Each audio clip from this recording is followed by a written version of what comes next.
Alô galera, tudo bem com vocês? Passando para mais uma pequena catequese. Missionário João Batista Ferreira na área. Corra, clique aí, vá. Aperta o botãozinho aqui embaixo, vá compartilhando para seu tio, sua tia, seu pai, sua mãe que quer saber sobre a nossa fé católica apostólica romana. Olha, hoje eu vou falar um assunto. Eu estou com 3 bíblias aqui, um catecismo. Estou com o celular ali no Google. Olha, eu estou preparado. Hoje eu já tirotei de Bíblia para eu mostrar para vocês uma acusação que os irmãos protestantes fazem da gente, que é leviana e de má intenção, maldosa, né? Por quê? Porque eles próprios não entendem o contexto teológico do que estão falando. O que é que eu vou falar hoje? Vou falar dos 10 mandamentos da lei de Deus. Nós católicos entendemos que os mandamentos são setas que ligam-nos com Deus. Como? Os mandamentos são aqueles que nos guiam, né? Que nos mostram o caminho para nós chegar ao sacramento, né? Os mandamentos nos ligam aos sacramentos, porque quando a gente quebra um mandamento daquele é uma falta grave, é um pecado mortal. Aquele que está em comunhão com o altar, que já se confessa, que já recebe a Santa Comunhão, o nosso Senhor Jesus Cristo na Santa Eucaristia. Lembre-se do que Jesus falou na sinagoga de Cafarnaum, capítulo 6, versículo 51. Jesus falou: sou o pão vivo que desceu do céu. Quando a gente quebra os 10 mandamentos, algum mandamento destes, o católico ele tem que se confessar, pecado mortal. E aí para ele voltar ao santo altar novamente e entrar em comunhão com Deus. Mas os irmãos protestantes nos acusam de muitas coisas, que nós adulteremos os mandamentos, o Papa adulterou, a Igreja adulterou, depois de Constantino ficou tudo diferente. É bom a gente entender que os mandamentos foram organizados por Santo Agostinho ali no século IV. Santo Agostinho fez essa junção com os mandamentos. Nós vamos entender, para vocês compreender que não foi fácil para Santo Agostinho. Onde é que a gente encontra os mandamentos da lei de Deus? Encontramos em Deuteronômio, no capítulo 5, mas também no livro, em especial no livro do Êxodo, quando Moisés esteve no Monte Sinai. Eu vou ler para vocês entenderem que não é tão simples assim, que a Bíblia da Eclésia, que não é tão simples assim o que Santo Agostinho fez. E hoje os irmãos protestantes, eu vou mostrar para vocês mais para frente. Aí, não perca esse vídeo não. Pela intercessão de Nossa Senhora de Anguera e Santo Padre Pio, não perca esse vídeo não, que você vai tirar toda a sua dúvida da sua cabeça. Eu vou explicar primeiro a maneira como nós católicos vemos os 10 mandamentos. Depois eu vou explicar para vocês o nó que o protestantismo deu nos 10 mandamentos, tá certo? Olha, a gente encontra-se no livro do Êxodo, no capítulo 20, verso do 1 ao 17. Eu vou ler para vocês verem que não foi fácil enumerar os 10 mandamentos, porque tem mais de 10 artigos aqui de fé. Prestem atenção. Versículo 1. E o Senhor pronunciou todas estas palavras: eu sou o Senhor teu Deus, que te tirei da terra do Egito, da casa da servidão. Não terás outros deuses diante de mim. Não farás para ti escultura, nem figura alguma do que há em cima no céu, do que há embaixo na terra, nem do que há nas águas debaixo da terra. Vamos continuar. Não adorarás tais coisas, nem lhe prestarás culto. Eu sou o Senhor teu Deus. Eu sou o Senhor teu Deus, forte e zeloso, que vingo a iniquidade dos pais nos filhos até a 3ª e a 4ª geração daqueles que me odeiam. É que uso de misericórdia até 1000 gerações com aqueles que me amam e guardam os meus preceitos. Não tomarás o nome do Senhor teu Deus em vão, porque o Senhor não terá por inocente aquele que toma em vão o nome do Senhor seu Deus. Lembra-te de santificar o dia de sábado. Trabalharás durante 6 dias e farás nele todas as obras. No 7º dia, porém, é o sábado, dia de repouso, consagrado ao Senhor teu Deus. Não farás nele obra alguma, nem tu, nem teu filho, nem tua filha, nem teu escravo, nem tua escrava, nem teu gado, nem o peregrino que está dentro das tuas portas. porque o Senhor fez em 6 dias o céu e a terra e o mar, é tudo o que nele há. Descansou ao 7º dia. Por isso o Senhor abençoou o dia de sábado e o santificou. Honra teu pai e tua mãe, a fim de que tenhas uma vida dilatada sobre a terra que o Senhor teu Deus te dá. Não matarás, não cometerás adultério, não furtarás, não dirás falso testemunho contra teu próximo. Não cobiçarás a casa do teu próximo, não desejarás a sua mulher, nem o seu servo, nem sua serva, nem o seu boi, nem o seu jumento, nem coisa alguma que lhe pertença. Olha a leitura como foi longa, 17 versículos aqui. Olha, se a gente for meditar como é que Santo Agostinho conseguiu conotar aqui 10, né?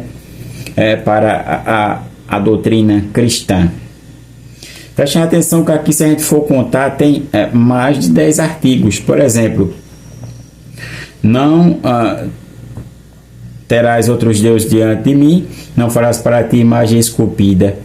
Já são 2 artigos. Não tomarás o nome do Senhor teu Deus em vão. Já são 3 artigos. Lembra-te de santificar o sábado. Já são 4 artigo. Honra teu pai e tua mãe. Já são 5 artigos. Não matarás, 6 artigos. Não cometerás adultério, 7 artigos. Não furtarás, 8 artigos. Não dirás falso testemunho, 9 artigos. Não cobiçarás a casa do teu próximo, 9 artigos. Não cobiçarás a mulher, 10 artigos. Não, nem o servo, nem a serva, nem o boi, e etc, etc. 11 artigos, mais ou menos, eu coloquei aqui. Tem gente aí, o professor Eduardo Faria, ele ainda conseguiu, ele não forçou, mas ele ainda conseguiu conotar 12 artigos de fé aqui, 12 a 13. E como é que Santo Agostinho conseguiu chegar aos 10 artigos, né? Olha, a própria Bíblia, ela revela isso para nós. Preste atenção no capítulo 34 do livro do Êxodo, versículo 27 e 28. Aqui foi aonde tem a noção das 10 palavras da lei. Assim fala a tradição judaica, né? 3 numa das pedras e 7 na outra, né? Primeiro a Deus, o culto a Deus, a adoração. Depois a questão de amar o próximo, assim como o nosso Senhor Jesus Cristo, ele resumiu todos os mandamentos em 2. Prestem atenção o que está no versículo 27 do capítulo 34 do livro do Êxodo, para vocês compreenderem. E o Senhor disse a Moisés: escreve estas palavras pelas quais faço aliança contigo e com Israel. Olha, contigo e com Israel. É outro debate que a gente teria com os adventistas, mas quando fala-se sobre o sábado, mas deixa para a próxima. Olha, preste atenção, versículo 28. Moisés ficou ali com o Senhor 40 dias e 40 noites, sem comer pão nem beber água.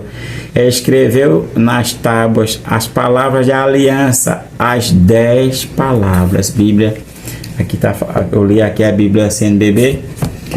As 10 palavras. Preste atenção que dali Santo Agostinho conseguiu, estudou aqui para formar essa questão dos 10 mandamentos, né? Não é fácil tirar os 10 mandamentos daqui, né?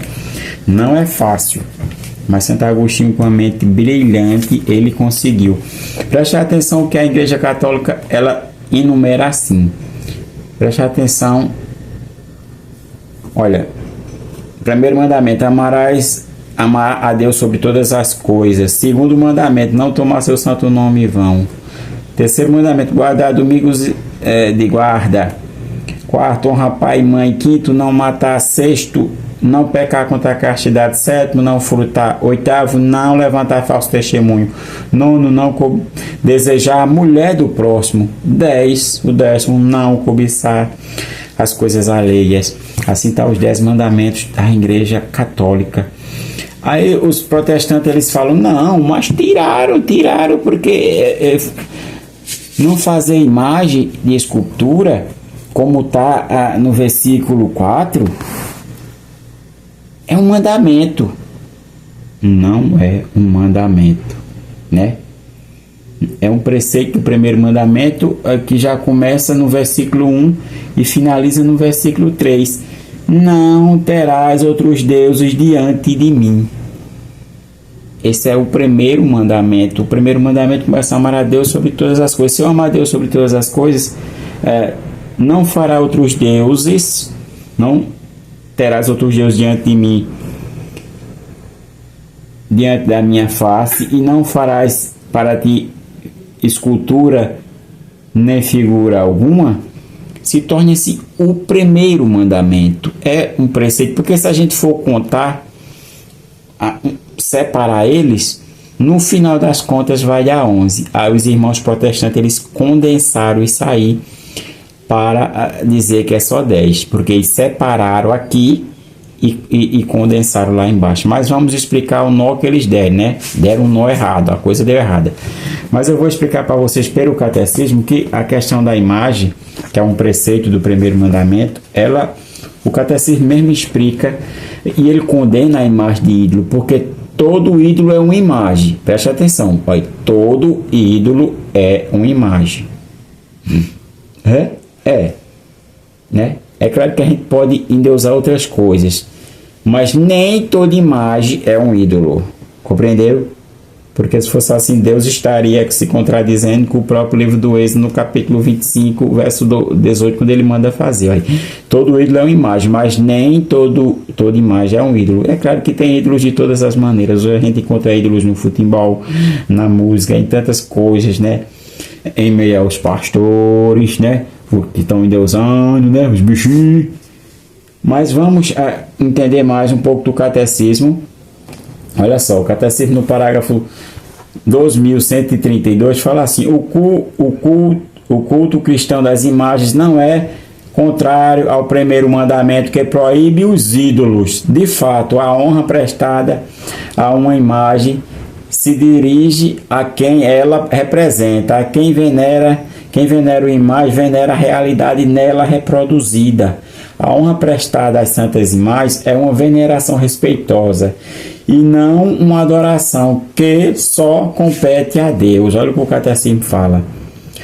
Os atos de culto não se dirigem às imagens como realidades em si, mas as considera em seu aspecto próprio de imagem, que nos conduzem a Deus encarnado. Ora, o motivo que se dirige à imagem enquanto tal não termina nela, mas tende para a realidade que ela representa.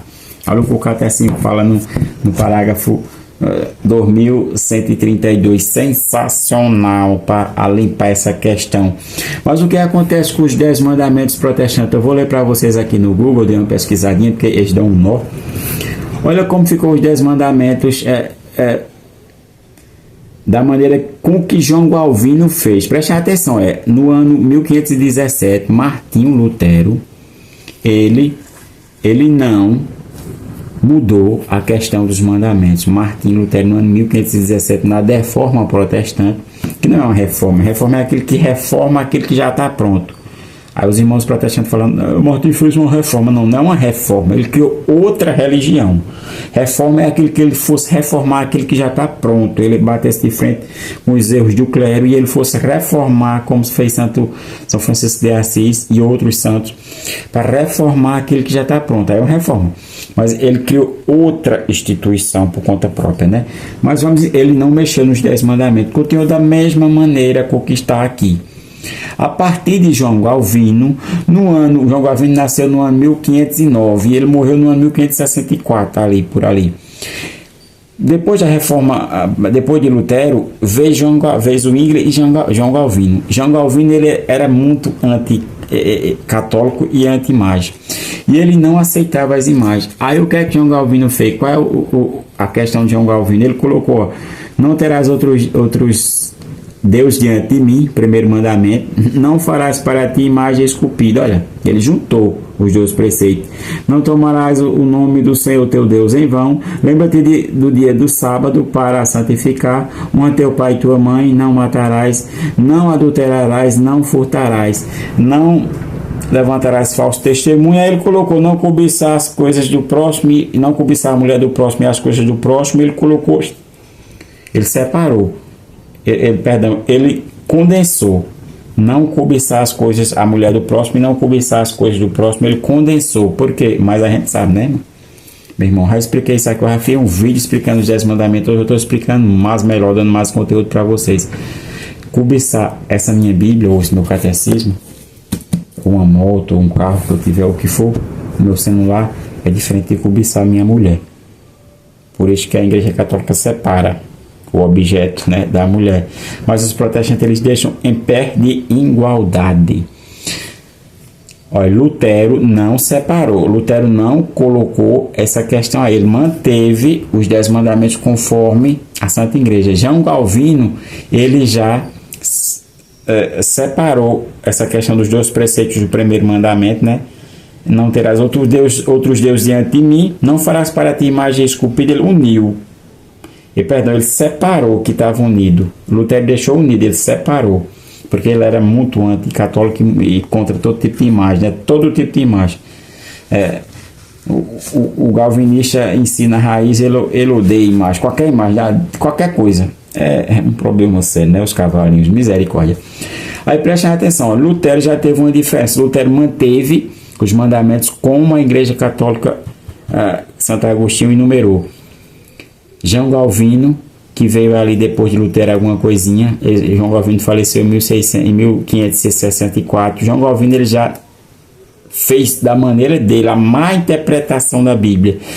Apareceu outros indivíduos e aí no século XVIII, no ano 1863, os adventistas de sétimo dia e mexeram novamente nos mandamentos. Por que mexeram? Porque João Calvino, apesar da gente se ler o terceiro mandamento ser lembra-te do dia do sábado para o santificar, João Calvino não guardava o sábado. E sim o domingo, porque todas as igrejas protestantes, todas,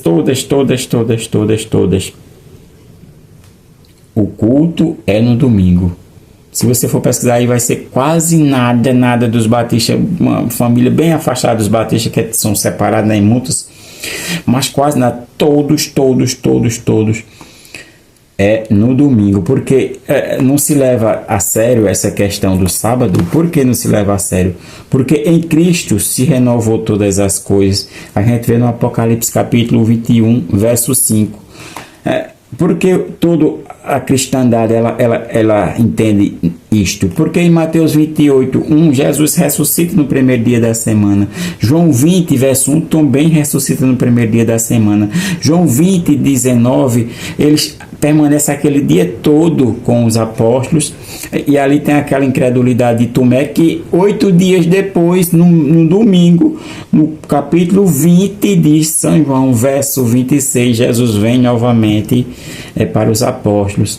Aí a gente compreende que na caminhada, e toda a cristandade compreende assim, que na caminhada dos apóstolos, no capítulo 20, verso 7, mostra que Paulo partiu o pão no domingo, a coleta era no domingo, a coleta das igrejas. A primeira carta aos Coríntios, capítulo 16, verso 2, deixa bem claro. E a visão de João no Apocalipse, capítulo 1, verso 10, foi no domingo. A Bíblia Ave Maria deixa bem claro, né? No domingo. As outras Bíblias falam assim, dia do Senhor, mas não é repouso. Sobre a questão do repouso, minha gente, já fiz tanto vídeo. Quem lê Hebreus 4 vai entender essa questão. O repouso. O professor Eduardo, quem pesquisar uma live que ele fez aí sobre a questão dos 10 mandamentos, vai entender. Ele deu uma explicação teológica ampla sobre a questão do repouso, né? Que preste atenção que no versículo 34, no capítulo 34 do livro do Êxodo, verso do 27 ao 28, fala-se na aliança que Deus fez com o povo, e esse decreto estava incluído com o povo de Israel. Estava incluído o conceito sabático. É claro que os judeus levam por um caminho, mas a cristandade não. Você preste atenção como os 10 mandamentos, da maneira que Santo Agostinho enumerou, como foi perfeito, que Lutero não mexeu. Aí vem os protestantes, João Calvino, depois de Lutero, coisa pouca, ele já mexe e separa o preceito do primeiro mandamento: não terás outros deuses diante de mim, que já é do primeiro mandamento, amar a Deus sobre todas as coisas, e não farás imagem esculpida dos ídolos. Ele separa, aí ficou aí no lugar de um ficou dois.